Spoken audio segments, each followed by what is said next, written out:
अस्सलाम वालेकुम एवरीवन। इस वीडियो में हम पढ़ेंगे कि जो हमारे पास computer organisation and assembly language है उसके बेसिक्स को। हमारे पास अगर कोई भी हम कोड लिख रहे हैं, हमें पता होना चाहिए कि उसमें जो भी की टर्म्स यूज किए जा रहे हैं, जो भी हम उसमें इंस्ट्रक्शंस दे रहे हैं, हम अगर कोई कोड लिखते हैं उसमें हम लिखते हैं कि मूव ax टू bx, उसमें हमें समझ नहीं आता कि ax क्यों लिखा हुआ है, bx क्यों लिखा हुआ है, जो वर्ड मूव है उसका एग्जैक्टली मतलब क्या है। तो उसी सेम कॉन्सेप्ट को समझने के लिए आपको पहले कंप्यूटर कोड के बेसिक समझ आने चाहिए, ताकि आप कोडिंग इजीली कर सकें, कोडिंग को इजीली अंडरस्टैंड कर सकें कि इसमें जो भी की टर्म्स यूज किए गए हैं उनका क्या मकसद है। ओके गाइस, तो 8086 माइक्रो प्रोसेसर जो है वो 16 बिट माइक्रो प्रोसेसर है जो कि पीसीज में यूज किया जाता है। अब हम बस की टर्म्स आ जाते हैं जिनको हम समझेंगे ताकि हमें समझ आ जाए कि हमारे पास जो भी चीजें लिखी गई हैं उनका क्या मकसद है। की टर्म्स में सबसे पहले हमारे पास आ जाते हैं रजिस्टर्स, जो कि हमारे पास यूज किए जाते हैं टेम्पररी डेटा को स्टोर करने के लिए, डेटा को, एड्रेसेस को एंड डिफरेंट इंस्ट्रक्शंस जो भी हम प्रोग्राम को देते हैं। तो रजिस्टर्स हमारे पास हैं कि small storage inside CPU for data handling, different type of data handling हो सकती है, उसमें हम एड्रेसेस ले सकते हैं, कोड्स को ले सकते हैं, हर चीज को ले सकते हैं। तो रजिस्टर्स बेसिकली हमारे पास डेटा को मैनेज करने के लिए, हैंडल करने के लिए यूज किए जाते हैं। अब हमारे पास डिफरेंट किस्म के रजिस्टर्स हैं। मेनली हमारे पास हैं जनरल पर्पस रजिस्टर्स, जो कि 4 हैं, AX, BX, CX and DX। अब हमारे पास जो मेनली रजिस्टर्स हैं जनरल पर्पस, उसमें AX, BX, CX and DX। उसमें AX जो है वो है accumulator register, BX is base register, CX is counter register and DX is data register. ठीक है, तो हमारे पास जो अक्यूमुलेटर रजिस्टर है वो हमारे पास अरिथमेटिक ऑपरेशंस के लिए यूज किया जाता है। यहाँ पे इनपुट आउटपुट के जितने भी ऑपरेशंस हैं वो AX रजिस्टर परफॉर्म करता है। उसके बाद हमारे पास क्या रहता है, BX, जो कि हमारे पास बेस रजिस्टर है, जो कि मोस्टली हमारे पास यूज किया जाता है एड्रेसिंग के लिए। डिफरेंट एड्रेसेस हम उसको क्या कहते हैं, कोड्स को या डिफरेंट चीजों को हम एड्रेसेस जो भी प्रोवाइड करते हैं वो बेस रजिस्टर हैंडल करता है। उसके बाद हमारे पास काउंटर रजिस्टर आ जाता है, जो कि लूप्स वगैरह में यूज किया जाता है। डेटा रजिस्टर जो है वो मल्टीप्लीकेशन, डिवीजन और इनपुट आउटपुट के लिए यूज किया जाता है। उसके बाद हमारे पास stack and base pointer registers आ जाते हैं, जो कि हमारे पास बेसिकली स्टेक हमारे पास एक ऐसा समझ लें कि एक पूरा डेटा हैंडलिंग के लिए हमारे पास स्टेक्स होते हैं, जिसमें हम बताते हैं कि कौन सा डेटा जो है वो पहले जाएगा। अगर हम एरे की बात करें, एरे में भी हम लोग नंबर्स अरेंज करते हैं, तो उसमें पहला नंबर कौन सा यूज हो रहा है, उसके बाद कौन सा हो रहा है। तो स्टेक हमारे पास बताता है कि कौन सा नंबर जो है वो टॉप ऑफ द स्टेक है या फिर नीचे है। तो स्टेक और जो बेस पॉइंटर रजिस्टर्स हैं वो इस चीज का काम करते हैं। उसके बाद हमारे पास आ जाता है stack and base pointer registers, फिर source and destination index, instruction pointer, flags भी हमारे पास डिफरेंट किस्म के होते हैं, zero flag, carry flag, parity flags. तो हमारे पास बेस पॉइंटर रजिस्टर हैं और स्टेक पॉइंटर रजिस्टर्स हैं।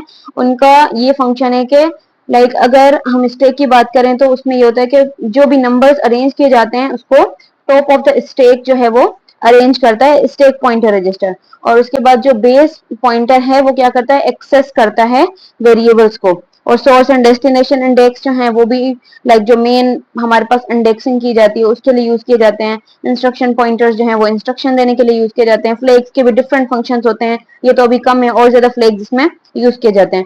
मेनली आपको जनरल पर्पस का पता होना चाहिए, क्योंकि ये जो रजिस्टर्स हैं वो कॉमनली यूज होते हैं उसमें असेंबली लैंग्वेज के कोड में। हमारे पास आ जाता है मेमोरी सेगमेंट, जिसका मतलब ये है कि मेमोरी जो है वो किस तरीके से ऑर्गेनाइज की गई है। हम लोगों ने डिफरेंट चीजें रखी हुई हैं। अगर हमारे पास एक कोड है ना, उसमें हमने डिफरेंट सेगमेंट्स बनाए हुए हैं, code segment, data segment, stack segment, extra segment, ताकि हमें इजीली एड्रेसिंग करने में हमें हमारे एड्रेसिंग इजियर हो, इसलिए हम लोग सेगमेंट्स बनाते हैं। तो कोड सेगमेंट क्या करता है, प्रोग्राम इंस्ट्रक्शंस स्टोर करता है। उसके बाद डेटा सेगमेंट क्या करता है, डेटा को स्टोर करता है। स्टेक सेगमेंट स्टेक के ऑपरेशंस परफॉर्म करता है, यानी कि जितने भी हमारे पास फंक्शंस को उसको स्टोर करना है, रिटर्न करना है एड्रेसेस को, या टेम्पररी डेटा को स्टोर करना है, वो सारे हमारे पास स्टेक सेगमेंट जो है वो ऑपरेशन परफॉर्म करता है। उसके बाद एक्स्ट्रा सेगमेंट है, जो कि एडिशनल स्पेस है हमारे पास डेटा के लिए, एक्स्ट्रा डेटा के लिए। अब नेक्स्ट हमारे पास आ जाता है instruction types. Instructions basically CPU को बताते हैं कि उसमें प्रोग्राम में क्या परफॉर्म करना है। अब हमारे पास डिफरेंट किस्म के इंस्ट्रक्शंस हैं। मूव है, like move AX to BX, जैसे मैं पहले भी बता चुकी हूँ। तो उसका मतलब क्या होता है कि move data from one place to another.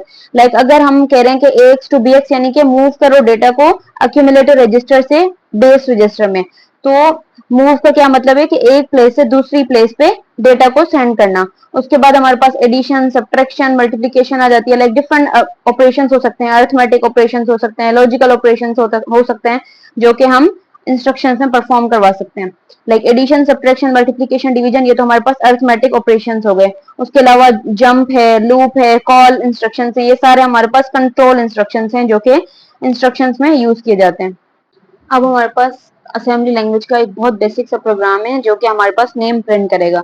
ठीक है, इसमें अभी हम पीछे पढ़ के आए कि डिफरेंट सेगमेंट्स में कोड को स्प्लिट किया जाता है ताकि हमारी एड्रेसिंग इजी हो पाए, और कोड को बेसिकली इजीली हम अंडरस्टैंड भी कर सकते हैं कि हमारे पास डेटा सेगमेंट है, यानी कि इसमें जो मेनली डेटा होगी वो ऐड होगी। अगर हमने यहाँ पे नाम प्रिंट करवाना है तो नूर आ रहा है, ठीक है, लेकिन अगर हमने कोई नंबर वगैरह ऐड करवाना है तो यहाँ पे नंबर्स जो है वो हम इस पे डिक्लेयर करेंगे कि इसमें हम अगर 2 ऐड करवा रहे हैं, 3 ऐड करवा रहे हैं, तो क्या रिजल्ट आएगा। तो बेसिकली ये हमारे पास डेटा सेगमेंट है। तो डेटा सेगमेंट में क्या है, नेम, डीबी, नूर। अब यहाँ पे जो डॉलर साइन यूज किया गया है ना, वो हमारे पास रिक्वायर्ड होता है डोज स्ट्रिंग आउटपुट के लिए। लाइक अगर हमने कोई भी आउटपुट प्रिंट करवाना है, सॉरी कोई भी स्ट्रिंग प्रिंट करवाना है, तो हम डॉलर साइन जो है वो ऐड करते हैं। ठीक है, उसके अलावा हमारे पास क्या है, यहाँ पे जो मेन डेटा सेगमेंट है वो एंड होता है, फिर यहाँ पे कोड सेगमेंट स्टार्ट हो रहा है, जिसमें है कि मूव डीएक्स ऑफसेट नेम, यानी कि जो भी हमने ऊपर नेम प्रोवाइड किया है उसको डेटा सेगमेंट के रजिस्टर में मूव करो। उसके बाद ऑफसेट नेम, यानी कि जो नेम हमने दिया है उसको, लाइक बेसिकली यहाँ से एड्रेसिंग लोड होगी ताकि हमें पता चले कि हमने नाम क्या प्रोवाइड किया था डेटा में। अब यहाँ पे क्या है, मूव H09H, तो इसमें क्या होता है, डोज फंक्शन, यानी कि स्ट्रिंग को प्रिंट करने के लिए हम लोग ये वाली स्टेटमेंट लिखेंगे। इंटरप्ट 21H कॉल करने के लिए, लाइक इंटरप्ट को कॉल करने के लिए हम इंटरप्ट 21H यूज करते हैं। उसके बाद हमारे पास क्या रहता है, move as 4CH and interrupt 21H, ये हमारे पास उसको प्रोग्राम को टर्मिनेट करने के लिए लिखा जाता है। अगर हम कोई भी प्रोग्राम लिख रहे हैं तो हम ये दो लाइंस जो है वो लिखते हैं ताकि हमारे पास कोड जो है वो एंड हो जाए या टर्मिनेट हो जाए। So that's it for the video. I hope you like the video. If you like the video, then subscribe for more videos. Thank you for watching.